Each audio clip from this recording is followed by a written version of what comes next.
పోస్ట్మార్టంలో అక్కడ బయటనే రాసింది కవిత గారు, డోంట్ పే ఎనీ మనీ రాసింది, పెద్ద లెటర్లో రాసింది. కానీ 2,000 రూపాయలు తీసుకున్నారు. I'm not saying the doctor తీసుకోలేదు. ఇట్ వాజ్ ద అసిస్టెంట్స్, ఈ బాడీ ర్యాపింగ్ ఎంబామింగ్ చేసేవాళ్ళు. ఇచ్చాను, ఎందుకంటే మనం కూడా ఆ సిచ్యువేషన్లో ఉన్నాం. ఎందుకని ఆ నేను కొట్లాడుతుండే అక్కడ. ఐ నెవర్ గివ్ లంచం, నేను ఎప్పుడు ఇవ్వను, అది నా పాలసీ అది. కానీ ఆ రోజు ఆ సిచ్యువేషన్ ఆ అబ్బాయికి ఎవరు లేరు, మేమే చేపిస్తున్నాం అందరు కలిసి. వాళ్ళ ఫ్రెండ్స్ 30-40 మంది ఉన్నారు అక్కడ హాస్పిటల్ ఆ రోజు. దాని తర్వాత అంబులెన్స్ గజ్వేల్ నుంచి ఆలియాబాద్ తీసుకెళ్ళడానికి 5,000 రూపాయలు తీసుకున్నారు. 5,500 actual. I still have the Google pay payment with details. ఎందుకండి ఇక్కడ ట్రాన్స్పోర్ట్ డిపార్ట్మెంట్ మీకు లైసెన్స్ ఇస్తున్నప్పుడు, లేకుంటే మీ బండికి ఒక సర్టిఫికేట్ ఇస్తున్నప్పుడు, లేకుంటే రిజిస్ట్రేషన్ ఇస్తున్నప్పుడు అంబులెన్స్ రేట్ ఛార్జ్ ఫిక్స్ చేయరు. అక్కడ రాసి పెట్టింది ఇంకోటి, అంబులెన్స్ సర్వీస్ ఇస్ ఫ్రీ.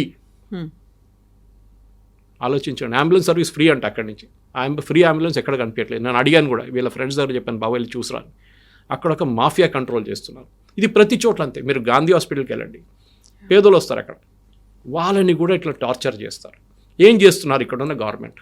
మీరు ఒక రేటు పెట్టారా, పర్ కిలోమీటర్ ఎంత? మీకు ఆటోలో ఉంటుంది, అన్నిట్లో ఉంటుంది కదా, పర్ కిలోమీటర్ ఎంత? సరే, ఐ కెన్ అండర్స్టాండ్, ఖాళీ కొట్టి రావాలి. ఇప్పుడు సపోజ్ ఇక్కడ నుంచి మీరు చెవెల్లో వెళ్ళారనుకోండి, బాడీ తీసుకొని ఎవరైనా గాంధీ హాస్పిటల్ నుంచి, రిటర్న్ ఖాళీగా రావాలి. ఐ అండర్స్టాండ్, తీసుకోండి, నో ప్రాబ్లం, ఫ్రీగా అడగట్లేదు. కానీ ఒక రేటు ఉండాలి కదా, లేదు. మీరు గాంధీ హాస్పిటల్ పోస్ట్మార్టం కాడ వెళ్ళండి, అక్కడ కూడా సేమ్ ప్రాబ్లం. మా ఫ్రెండ్స్ ఇవాళ అది మాట్లాడుతున్నారు, ఇక్కడ వచ్చే ముందు అదే చెప్తారు, సురేష్ గారు సేమ్ స్టోరీ అండి. అన్ని ప్లేసెస్లో డబ్బులు లేకుండా, ఒక్క మాట, మీకు ఇన్ఫ్లుయెన్స్ ఉండాలి, లేకుంటే డబ్బులు ఉండాలి. ఒక సీనియర్ పోలీస్ ఆఫీసర్ ఉన్నాడు, ఆయనతోనే ఏదైనా జరిగిందంటే వాళ్ళ ఫ్యామిలీ అంటే ఫటాఫట్ చేసేస్తారు వాళ్ళు, వితౌట్ ఎనీ ప్రాబ్లం. పుట్టుక నుంచి చావు దాకా, ఈవెన్ డెలివరీ అయినటువంటి బేబీని చూపించడానికి కూడా డబ్బులు అడుగుతారు కదా. అన్నిట్లో డబ్బులు ఎందుకు అడుగుతారు? Let us analyse the mental thing. అది ఎందుకు జరుగుతుందంటే, ఒక డినైల్ ఫ్యాక్టర్ ఇస్తారు. అంటే మీ ముందు కూర్చున్న మనిషి మీరు అడిగిన దానికి నో అని చెప్పచ్చు.